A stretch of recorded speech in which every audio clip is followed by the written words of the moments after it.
Confié en él durante media vida. Ese fue el error. Ahora todo el mundo cree que destruí mi matrimonio por una decisión absurda. Yo no estoy tan segura de que sea tan simple. Mi marido me dio una semana, 7 días exactos, o el hijo de mi ex, o nuestro matrimonio. Lo dijo sin levantar la voz, como si ya hubiese tomado la decisión por los dos. Lo peor no fue el ultimátum. Lo peor fue que yo llevaba 3 meses viviendo con ese niño bajo el mismo techo, y él no tenía ni idea. Sé cómo suena. Por eso, si sigues aquí, necesito explicarte cómo llegué hasta este punto. Porque me equivoqué, sí, pero no actué a ciegas. Todo empezó mucho antes. Conocí a Álvaro cuando tenía 16 años, en un instituto de barrio en Zaragoza. Fue mi primer todo. Primer amor, primer beso, primera noche. Estuvimos juntos 6 años. Yo daba por hecho que acabaríamos casados. Nuestras familias se conocían de siempre. Álvaro estaba en todas las cenas de Navidad, en mis cumpleaños, en los veranos en la costa de Tarragona. Era parte de mi vida, hasta que dejó de serlo. Un día revisé su móvil. Nunca lo hacía, no por celos, sino porque algo no encajaba. Y allí estaba. Mensajes con otra mujer, fríos, calculados, normales. Simplemente pasó, me dijo. No lloré. Metí ropa en una mochila y me fui. Sin escenas, sin despedidas. Pasé un año sola. A los 24 conocí a Daniel, todo lo contrario a Álvaro. Reservado, sencillo, buena persona. Sin apellido conocido, sin dinero, con un préstamo universitario que le pesaba como una losa. A mis padres no les gustó nada. Me sentaron en el salón y me preguntaron, con esa falsa calma, ¿cómo pensaba casarme con alguien que ya debía dinero antes de empezar? Me casé igual. Nuestra vida no era lujosa, pero era honesta. Alquiler, trabajos normales, cuentas ajustadas. Hasta que el año pasado su padre le ayudó con una cantidad importante. Cancelamos la deuda, dimos la entrada de una casa en las afueras de Madrid, nuestro hogar, por primera vez en mucho tiempo. Todo parecía estable. Empezamos a intentar tener un hijo. Al principio con ilusión, luego con silencios más largos. 6 meses de intentos, de esperanzas medidas. Estábamos en ese camino cuando sonó el teléfono. Era Carmen, la tía de Álvaro. Está muy mal, dijo. ¿Por qué me llamas a mí?, pregunté. Porque él lo pidió. Y algo que creía enterrado volvió a moverse. No sé por qué fui al Hospital de La Paz. Apenas nos saludábamos por redes desde hacía años. Pero cuando Carmen repitió, ¿pidió verte?, no pude ignorarlo. Álvaro estaba irreconocible, pálido, respirando con dificultad, lleno de tubos. Cuando me vio, sonrió. No sé si por alivio o por culpa. Quizá ambas. Gracias por venir, murmuró. Yo asentí. Esperaba una disculpa, un cierre. No fue eso. Necesito pedirte algo, dijo. Hizo una pausa larga. Y sé que no tengo derecho. Respiró hondo. Si no salgo de esta, cuida de mi hijo. No reaccioné al momento. ¿Cómo?, pregunté. No tengo a nadie. Su madre se fue cuando tenía 3 años. Carmen ya tiene su vida. Si muero, él se queda solo. Me levanté. Le dije que no podía, que tenía un marido, una casa, una vida construida. Me cortó con una frase que todavía me persigue. Si alguna vez me quisiste de verdad, no lo abandones. Me fui sin responder. Esa noche mentí por primera vez. Le dije a Daniel que había salido tarde del trabajo. Ni lo dudó. Durante los días siguientes volví al hospital. No sé si para decir que no o para no dejar morir a alguien que había sido media vida. Y allí conocí a Hugo. 7 años. Silencioso. Observaba más de lo que hablaba. Álvaro me presentó como su tía. Yo no lo corregí. Y en algún lugar incómodo de mi cabeza apareció una idea que no debería haber existido. Ese niño podría haber sido mío. Álvaro empeoró. Entró en la UCI. No reaccionaba. Carmen me llamó de madrugada. Te dejó como responsable del niño, dijo. Estás en el testamento. Eres la única persona que nombró. No recuerdo haberme sentado. Solo recuerdo que el aire dejó de entrar. Y que, por primera vez en años, lloré sin poder parar. No lloré por Álvaro. Lloré por el peso que venía detrás de aceptar aquello. Por todo lo que sabía que iba a romperse. Cuando murió, Carmen me abrazó con fuerza, como si yo fuera lo único sólido que le quedaba. Era lo único que quería, me dijo, y me puso al niño delante. Una mochila pequeña, un peluche gastado, un cuaderno doblado, todo lo que quedaba de su mundo. Hugo no lloró. Me agarró la mano con una naturalidad que me atravesó el pecho y me lo llevé. Llegué a casa a las 7:45 de la tarde. Daniel abrió la puerta y se quedó quieto. Hugo, la mochila, el silencio. ¿Quién es? No tenía un plan. Improvisé sin respirar. Es el hijo de una amiga. Está pasando algo horrible. Su pareja es violenta. Me pidió si podía cuidarlo unos días. El corazón me golpeaba tan fuerte que pensé que se me iba a notar en la voz. Daniel miró al niño, luego a mí. ¿Necesita ayuda? Podemos traerla aquí también si hace falta. No. Todo fue muy rápido. Solo serán unas semanas. Mentí. Y Daniel creyó. Le enseñó la habitación de invitados, sacó juguetes viejos del armario, le calentó un vaso de leche. Yo observaba desde el pasillo, inmóvil. Parte de mí quería contarlo todo. La otra parte sabía que, si hablaba, lo perdería. Pensé que podía manejarlo. Los días pasaron. Hugo hablaba poco, comía poco, no jugaba. Se sentaba con el peluche nuevo frente a la ventana como esperando algo que no iba a volver. Daniel lo intentó todo. Ropa nueva, mochila con dibujos, un balón. Nada. Nunca se quejó. Solo me preguntaba de vez en cuando si mi amiga había dicho algo. Yo negaba. Cada mentira abría un espacio nuevo entre nosotros. Empecé a evitarle. Las noches se llenaron de silencios incómodos, de conversaciones que no empezaban. Una madrugada intentó acercarse y lo aparté sin pensar. Sentí como algo se rompía dentro de él, sin hacer ruido. Desde entonces dejamos de intentar tener un hijo. Yo ya no tenía energía ni cuerpo para nada. Vivía atrapada entre la vida que había construido con Daniel y otra que creía enterrada, y había vuelto con ese niño. Mis padres ya lo sabían. Se lo conté.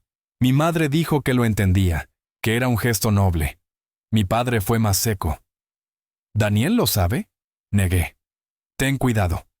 Fue lo único que respondió. 3 meses después, Hugo empezó a hablar más. A veces me decía que soñaba con su padre. Se aferraba al peluche con una devoción que dolía mirar. Volvía a ser un niño. Daniel lo llevaba al colegio, cocinaba para él, lo cuidaba sin saber nada, sin sospechar que cada gesto lo acercaba a una verdad que iba a destrozarlo. Entonces llegó la invitación al cumpleaños de mi padre. No quería ir. Sentía que la mentira estaba madura, a punto de caer. Daniel insistió. Dijo que estaría bien salir solos, como antes. Acepté. No sabía que esa noche lo iba a destruir todo. En la fiesta, Daniel estaba relajado. Afeitado, su mejor camisa, una botella de vino para mi padre. Yo tenía un nudo constante en el estómago. Todo parecía normal. Risas, comida, fotos. Alguien preguntó si seguíamos intentando tener un hijo. Daniel respondió que sí, sin presión. Yo sonreí sin aire. Y entonces pasó.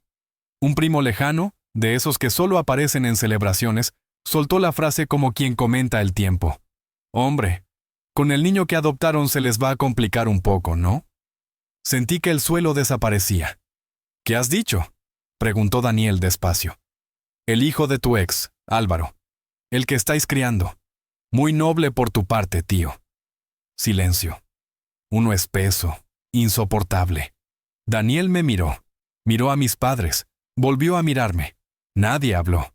Mi madre intentó cambiar de tema, pero ya era tarde. Todo lo que había escondido acababa de quedar al descubierto. Todos pensaban que estaba tranquila. No tenían ni idea de lo que acababa de romperse. Daniel se levantó despacio como si cada músculo pesara el doble. No dijo nada. Cogió las llaves y salió. Yo tardé unos segundos en reaccionar. Luego fui detrás. El trayecto de vuelta fue un túnel sin palabras, con el ruido del motor clavándose en la cabeza. Cuando entramos en casa, se dejó caer en el sofá, mirando un punto fijo de la pared. Es verdad, dijo al fin, sin mirarme. Asentí, la garganta cerrada. ¿Desde cuándo? Desde que murió Álvaro. Se lo solté todo de golpe, sin adornos. La llamada inesperada, el hospital, la promesa hecha a alguien que ya no podía desmentirla, el testamento, el niño. La decisión tomada a solas. Daniel escuchó con los codos apoyados en las rodillas, las manos entrelazadas con tanta fuerza que los nudillos se le pusieron blancos. ¿Y cuándo pensabas contármelo? No tenía una respuesta que no sonara a excusa. Dije algo sobre esperar el momento adecuado, sobre estabilidad, sobre que quizá así lo entendería mejor. Se le escapó una risa seca, corta, como un golpe. Claro. Por eso dejamos de intentar tener hijos. Por él. No fue así, empecé. No directamente, pero todo cambió. No podía pensar en traer un bebé con esto encima. ¿Y pretendías que yo criara al hijo de tu ex sin saberlo? No es eso, repliqué. Es un niño que se quedó sin padre, que no tenía a nadie. Levantó la cabeza. ¿Y yo qué soy entonces? ¿El idiota al que se le puede mentir durante 3 meses seguidos? La discusión no subió de tono, pero cada frase llevaba veneno. Nada de gritos, solo decepción acumulada. Esa noche no volvió a la cama. Durmió en el sofá. Yo me quedé despierta mirando el techo, sabiendo que algo esencial había cedido. Desde entonces la casa fue un territorio hostil. Daniel evitaba cruzarse conmigo.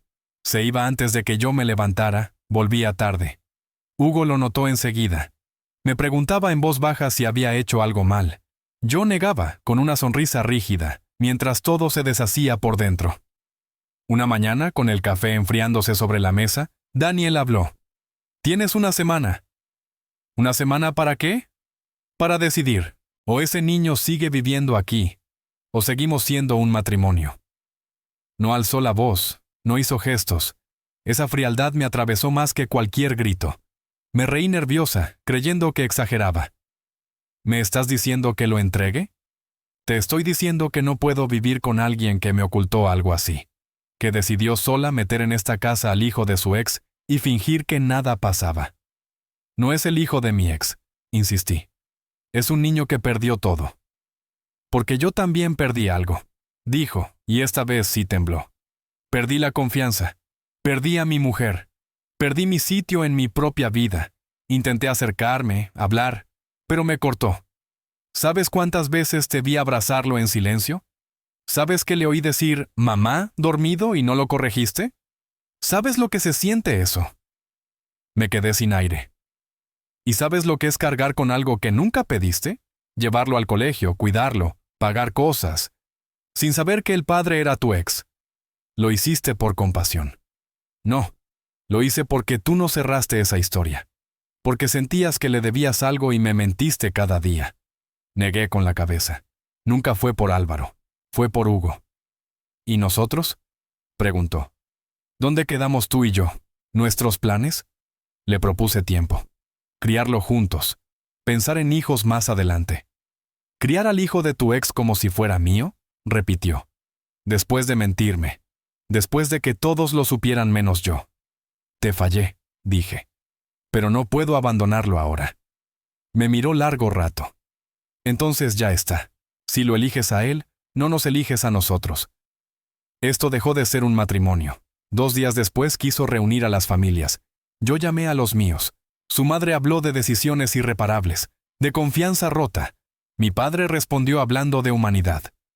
No cuando viene acompañada de mentiras, sentenció Daniel. No aparté la mirada de él. Ese niño me miró sin saber a dónde iba, dije. ¿Qué se suponía que debía hacer? Daniel respondió sin dudar. Hablar conmigo. Cuando dijo que el problema no era el niño, supe que ya no hablábamos del mismo lugar. No esconderlo, dijo. No convertirme en el tipo que cría al hijo de otro sin saberlo. No es otro, respondí, con la voz más baja de lo que quería. Es un crío. No eligió nada de esto. Me miró como si esa frase confirmara algo que llevaba tiempo pensando. Y yo sí elegí, dijo. Elegí una vida tranquila, una familia que construyéramos juntos. ¿Eso también es culpa mía? Mi madre intentó suavizarlo todo, como siempre. Dijo que los hijos no siempre llegan de la forma que uno planea, que quizá la vida nos estaba poniendo a prueba, que tal vez aquel niño podía enseñarnos más de lo que imaginábamos. Daniel sonrió de lado. ¿Una prueba? ¿Un experimento para ver si acabo encariñándome? Mi padre perdió la paciencia. Le recordó que estaba casado, que un matrimonio no se rompe por una decisión complicada. Daniel no alzó la voz al responder.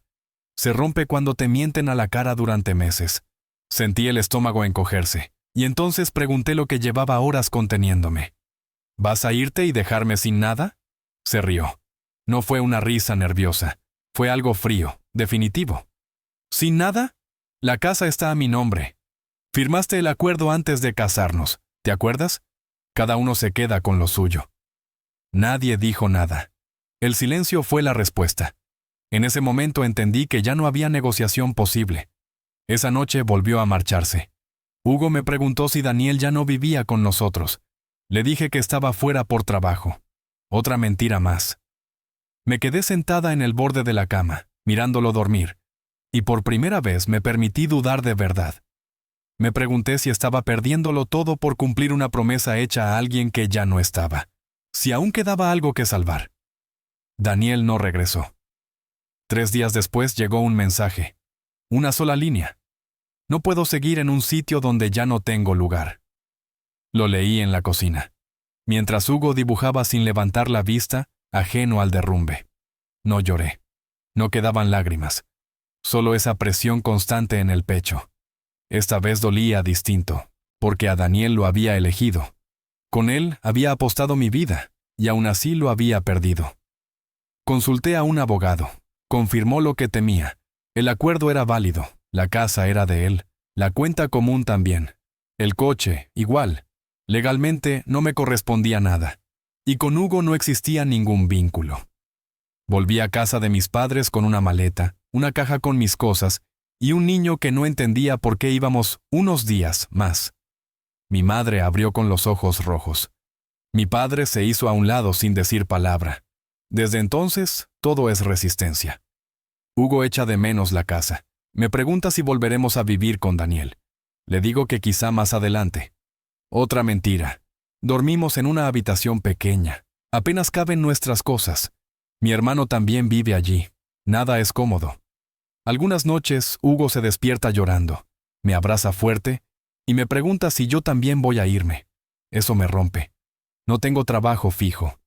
Dejé el mío cuando todo estalló. No podía sostener el caos, las medias verdades, la culpa.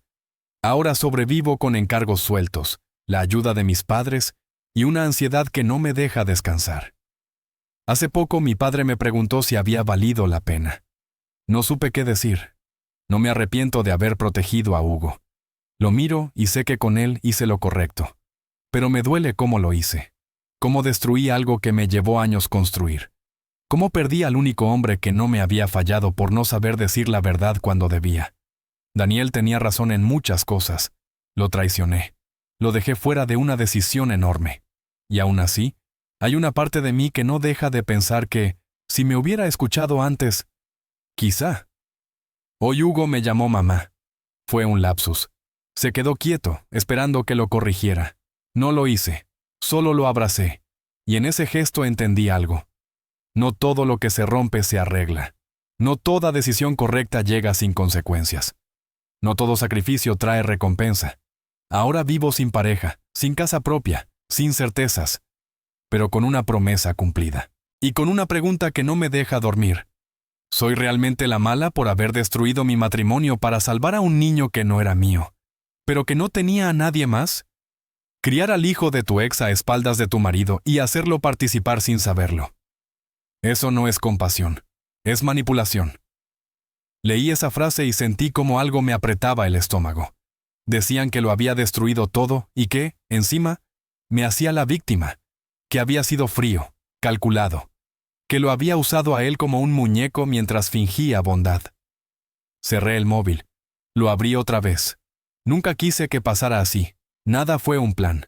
Fue un momento límite. Álvaro se estaba muriendo. El niño no tenía a nadie. Y yo no supe cómo sentarme frente a Daniel y decirle, tengo que traer a casa al hijo del hombre que fue mi primera vida. No supe hacerlo sin romperlo. Me equivoqué. Pero no actué desde la comodidad ni desde el egoísmo. Otro comentario decía que yo misma me contradecía, que decía que no fue por amor, pero lo visité en el hospital cada día, lo abracé, cumplí su último deseo y mentí durante meses. que eso tenía un nombre. Relación emocional paralela, que sin darme cuenta, había sustituido a mi marido. No sentía amor por Álvaro, sentía culpa, una culpa espesa, antigua. Verlo solo, reducido a una cama, sabiendo que iba a morir, me removía algo que no sabía dónde colocar. ¿Está mal acompañar a alguien en sus últimos días? ¿Está mal no querer que un niño quede a la deriva? Mentir estuvo mal, eso no lo niego. Pero no fui allí a revivir nada. Otro mensaje fue más directo. Decía que no adopté a nadie, que usé a un niño como excusa para reanimar una historia muerta, que no era una mártir, que me escondí detrás de la culpa para sentirme especial. Lo leí varias veces. Me dolió porque una parte de mí temió que, en algún rincón, hubiera algo de verdad. Luego vino el que más me hizo temblar. Decía que la forma en la que engañé a Daniel fue repugnante, que decirle que era el hijo de una amiga, dejarle cuidar, proteger, implicarse. Todo para cumplir la fantasía de un ex que me había engañado. Cerré los ojos. Yo no veía fantasías. Veía un niño con una mochila y un peluche. Otro hombre escribió que, si su mujer le hacía algo así, no solo se divorciaría, se preguntaría si alguna vez fue amado. Que la traición no fue solo emocional, sino moral, psicológica, sin perdón. Esa frase me persiguió toda la noche. Siguieron diciendo que lo mío no fue compasión, sino romanticismo tóxico. Que si de verdad quería ayudar, debía haberlo dicho desde el principio. Que prefería esconderlo todo y probar suerte. Quizá tenían razón. Quizá me engañé pensando que estaba haciendo lo único posible. En ese momento, lo era. Había una promesa, y un niño sin red. Otro comentario repetía que fallé, que lo dije 1000 veces pero nunca actué a tiempo, que nunca lo consulté, nunca lo puse primero, que solo quería sentirme la buena. Y no es verdad que no lo intentara. Hablé, pedí ayuda, llevé a mis padres. Fue tarde, sí, pero no me quedé esperando que el problema desapareciera solo. Alguien más señaló lo más humillante, que todos lo sabían menos él. Mis padres, mi familia, gente que no tenía derecho a saberlo antes que mi marido. Dijeron que yo no quería una familia, quería sentirme necesaria. Esa frase me dejó en silencio largo rato. Otro cerró diciendo que la historia podía ser triste, pero eso no me convertía en buena persona. Que destruí algo real por una promesa a alguien que me engañó. Que eso no era nobleza, era inmadurez. Y el último fue el más duro. Que no esperara aplausos. Que perdí mi matrimonio, mi casa, mi estabilidad, y aún así parecía pedir comprensión. Que yo era la villana de mi propia historia. No espero que me aplaudan. Solo necesitaba decirlo en voz alta. Sacarlo. Saber si alguien, aunque fuera una sola persona, podía entender el lugar imposible en el que me quedé atrapada. Sé que tomé malas decisiones. Sé que mentí. Sé que rompí algo valioso. Pero el niño está a salvo. Y aunque todo lo demás se haya venido abajo, eso es lo único que todavía puedo sostener sin que me tiemblen las manos.